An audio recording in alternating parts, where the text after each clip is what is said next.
Good to see you. Oh, and you. Always been a good. while. It's day 5 and Mary has arranged to introduce Chris to Peter Khoury. Peter is a security guard and a devoted family man with a remarkable story to tell about an alien encounter that he claims left him with the Holy Grail, DNA evidence. No, what happened in 1992 was something you don't expect. And I've never had an experience or heard of experiences that have happened during the day. And this is 7:15 in the morning. I'm lying there and I feel like something jumped on the bed like a cat. As I sit up, I see sitting, straddling me, a naked blonde female, and sitting on the corner of the bed. So say I'm lying here on the bed, she's straddling me there, and right on the corner here is another female. The one that was sitting on top of me was blonde, very milky white skin, very, very attractive, but at the same time, longer face, a long nose, but it wasn't a big nose again, it was just like, it fitted their features very well, larger eyes, very well proportioned, I mean, I've got to say, and I'm thinking, what the hell is going on here? How did you get in here? And as I'm thinking this, I sit up, and as I sit up, she's cupped the back of my head with both her hands and pulled me to her breast, left breast, and pushed my face into it. My defense mechanism, whatever you want to call it, and it's so out of thing with me, I took a little bite, a nip, and I felt flesh, in my mouth. I didn't taste blood or anything, but I felt this bit of flesh in my mouth. I thought it was a bit of a nipple maybe. And as it hit the back of my throat, it was like you poured acid down the back of my throat, just this really bad chemical reaction. I started coughing, very heavy coughing, and as I've looked down and coughed, I've looked up and I saw them looking at each other, and I picked up what they were saying. They weren't speaking, but it was telepathic communication again. It was, he's done this wrong, something's gone wrong, this isn't the way it's supposed to be, he's done this wrong. And I'm like, what the heck, what are you going on about? I could pick on it, I could hear it.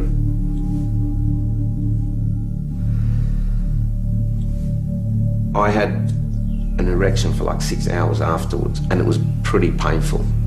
And under my foreskin I found 2 hairs.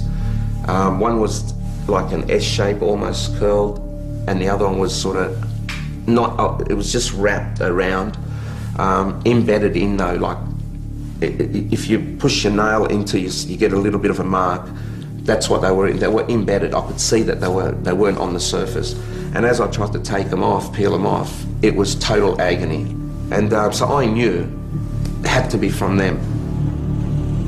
Peter released his sample for DNA analysis, which was conducted by a biochemist. The results that came back were extremely unusual.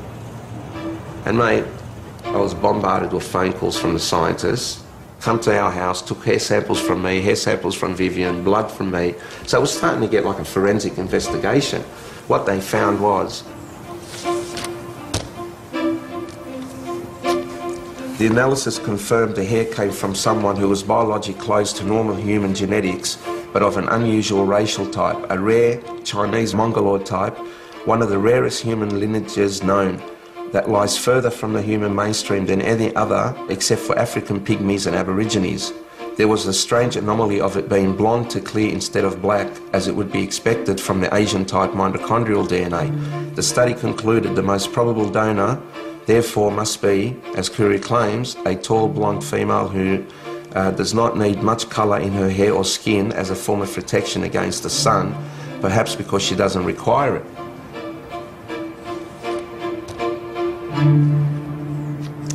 And Peter, thank you. No, thank you, Mary. We're always here for each other. Yeah. That's what we've got to do. That's right. Always. Yeah. No, you do some good work. Thank you. Yeah, I appreciate it. He was a very, very believable, credible guy that works on construction sites and has now, dedicated a large part of his life to to telling his story. Do I think he's doing it for any kind of reason other than the fact that he feels compelled to do it? No, I don't. Chris has decided he needs to talk to Peter Khoury again. Hello? Hello, Peter? Speaking. G'day, it's Chris Rodwell. How you going? Your account yesterday was pretty mind-blowing and quite detailed. Look, I was wondering whether or not you would be prepared to undergo a polygraph test. Oh, not a problem. I've always requested it, mate. I even at one stage asked Bill, there was some talk of some truth serum that was being used in some military stuff, and I said, mate, I'd be more than happy to do that as well. Okay, great. Cheers, Pete. Cheers, sir. Bye. Bye, mate. It makes it much more believable to me, the fact he was so eager to do the polygraph test. I mean, how can it not? There's a guy saying, without a hesitation, without a shadow of a doubt, yep, I'll do it. What can you go, okay, well, right. That wasn't, I was expecting even a thought. Nah, do it.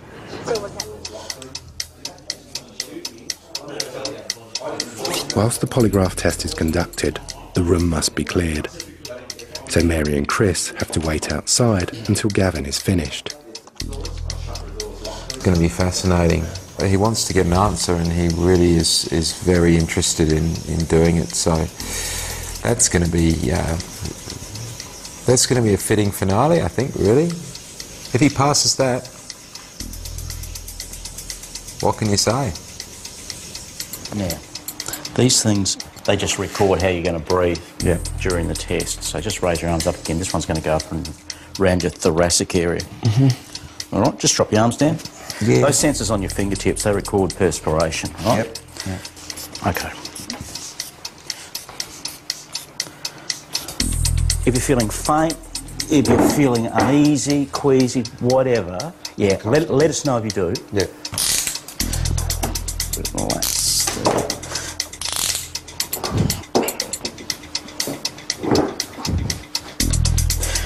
Okay, Peter, the test is about to begin. I'm now going to get you to close your eyes for me. Keep your feet flat on the floor. Don't move, and answer each test question truthfully. Is today Wednesday? Yes. Is your first name Peter? Yes. Do you intend to deliberately lie to any test question? No. In July 1988, did you definitely witness 5 aliens in your bedroom at your parents' home in Hurlston Park? Yes. Did you lie to me when you said you definitely witnessed 5 aliens in your bedroom at your parents' home in Hurlston Park? No. Is honesty more important to you than loyalty? Yes. Did you deliberately do anything to try and beat this test?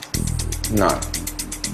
Did you lie to me when you said you definitely witnessed 5 aliens in your bedroom at your parents' home in Hurlston Park? No.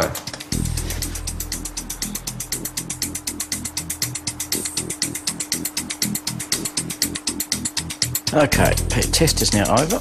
Just...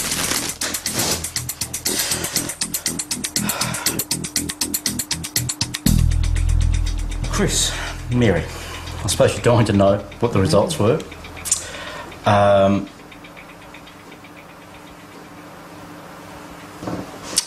Peter passed the test.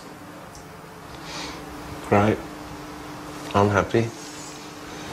So, as far as I'm concerned, what he witnessed, there has to be some merit in that.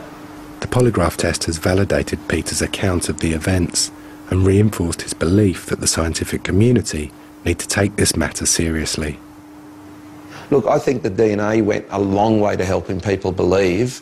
Hopefully with a polygraph to back it, people can then sit back and say, well, if the guy's not lying, there's got to be something there, you know, and if there's something there, and if it's 5% of all the reports around the world, if 5% of those reports are legitimate, and mine is part of that, then, geez, we've got a phenomena we need to look at. I mean, the results actually haven't surprised me, because I've always believed Peter, and I know that he's got absolutely nothing to gain by saying something so incredible. It was an amazing day to cap off an amazing kind of time.